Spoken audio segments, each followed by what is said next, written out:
Hi everyone, it's Dawn. Today I wanted to share something with you. I have started to decoupage wine bottles. I've done 6 of them already and I really am loving them. I can't really do a tutorial on how I decorate each one of them because it is just a matter of preference. There's a few people on group that are doing bottles that are beautiful. So I decided to give it a try, and I was just going to share some things with you that you can do with your bottles. Like I said, I can't show you exactly how to decorate them because it's really a matter of preference and what your idea of decorating is. And again, there's no right or wrong. It's everybody's taste and what you decide to come up with. So first I wanted to tell you that there's a few different ways that you can paint your bottles. You can paint them a solid paint. You can use the crackle method. Now the crackle method works the same exact way. If you saw my video on how to crackle, it works the same way on wine bottles. You do a coat or two of your base paint, which is whatever color you want the crackle to be. You let that completely dry. Then you take your Elmer's glue and do a complete coat of Elmer's glue all over the bottle. Then while that glue is still wet, you go ahead and paint with a top coat of a light colored paint, white. It could be a peach color, anything light. I like to use white because then I go in later and I do all my distress ink and other paints and kind of, dirty it up, make it look aged. But you can use any other light color, but it should be a light color. I use chalk paint. You could use acrylic paint. Now what I've done with this bottle is I also put a thin coat of, you can use Polyvine or like a Duraclear, even a Mod Podge. I just do a very thin coat just to protect the paint on the crackle. I don't necessarily do a sealer on the ones that I paint solidly. Now there's another thing that you can do. You can use a frosted glass paint. Now I tried 3 different ones. I tried 3 of them that are easy to access, which what I mean by that is at your local craft stores or Amazon, and that are fairly inexpensive. There's a couple of frosted glass paints out there that a lot of people use, and I think it's by Polyvine. It's extremely expensive and it's not always easy to get. So I decided to go ahead and try 3 different other products that are inexpensive and easy to access. So I'm going to just show you the difference, and honestly the 3 different ones I use, they all work the same, they all work well, and you can do your wine bottles with this. So the first product that I tried was this frosted paint. I got this on Amazon, and this you can either dab it on or brush it on. I prefer the dab on method. It's just a lot easier.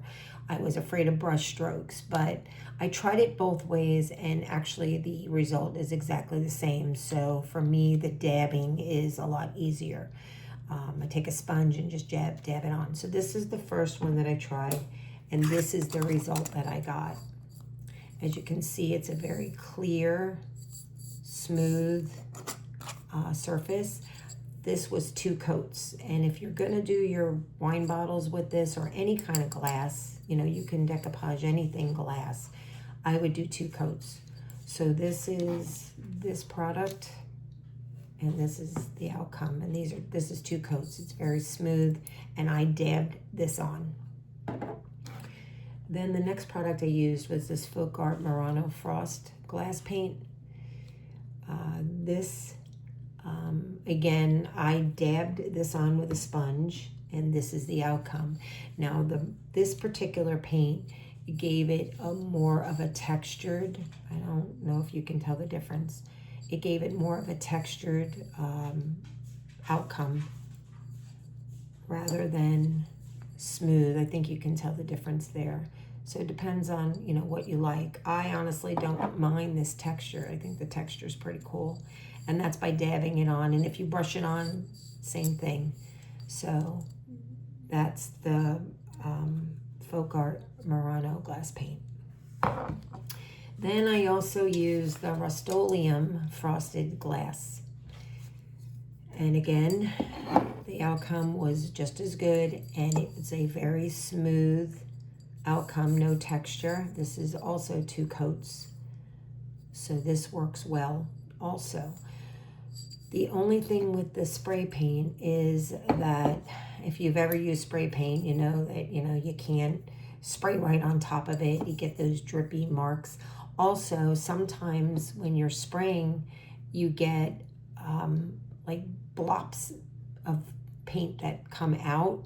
Well, they do show up. I did that on another glass, and it makes a mark, you can see. So if you're going to use the spray paint, it works just as good, but you know, it's just a few little things with spray paint, you know, making sure you spray from a certain distance away, and you can always get those drips that come out of the nozzle as you're spraying, and if they get onto your glass, you will be able to see them. So again, this is 2 coats, and the texture is just like the first one. It's a very smooth texture. This is the one with somewhat of a texture, which I really prefer, but that's me. That's my opinion. So you can do the wine bottles with these 3 methods that I showed you.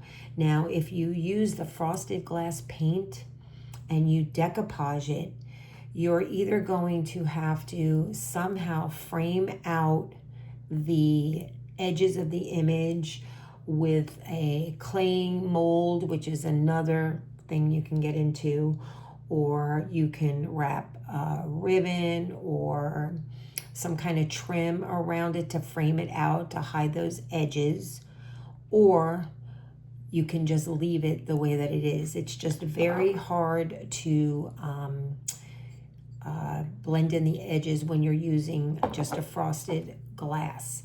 A lot of people, when using frosted glass, they prefer to use a napkin more so than rice paper, because the napkin, and it melts right into the frosted glass. But with the napkin, you're also having to cut it out precisely and around the design. That's what makes a better look. I particularly don't want to go through all that trouble, but it does make a very nice wine bottle or glass vase.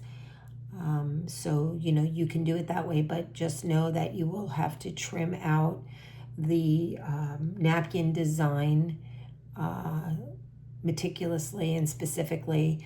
Also, if you want to use rice paper, but you're still going to see the edges of the rice paper, if you don't mind that, then go for it. But you know, if you're going to use a napkin, the napkin is going to you know, melt right into the frosted paint. But either way, rice paper or napkins, they wind up looking beautiful. Now, the other added addition with frosted glass is that you can, if you're doing wine bottles, you can order these lighted corks. I got these from Amazon. They're lighted corks. They come with the little fairy lights on them. They have an on-off switch. They already come with a battery. And when you do the frosted glass, the lighted corks work well. It lights it up, and they look really pretty. So I'll show you how that is going to look. Now, obviously, this is a cork, and it's not for this kind of bottle.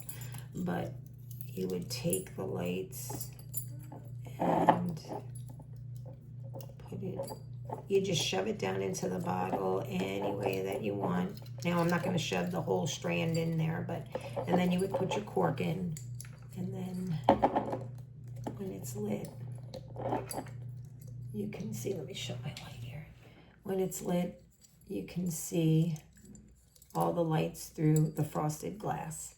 It makes a very pretty, you know, project. You can do, you know, just the frosted glass. You don't have to put a decoupage, you know, do decoupage on it. But it does make a very pretty project, rice paper or napkin. So I think that is all I wanted to show you. And like I said, as far as decorating your pieces, you can find embellishments, you can get trim, you can get material, you can use clay molds, you can use strands of rhinestones, you can, you know, anything that your imagination can come up with to use, feathers. I've used several different kinds of embellishments on these wine bottles that I've done, and I'm really having fun with them. So I just thought I would come on here and just give you a few ideas of what you can do. You also can just do something simple. You can take a painted wine bottle and just put a decoupage image on it.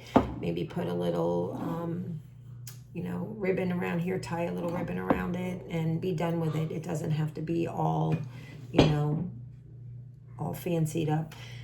You can also layer that bottle with images by just tearing all little pieces of images and just Mod Podging them all over the wine bottle.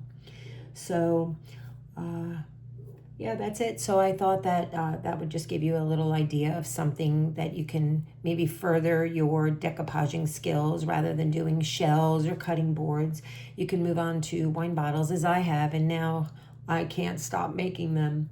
So I hope this helped. I hope it gave you some new ideas, and thanks for watching, and have a great day.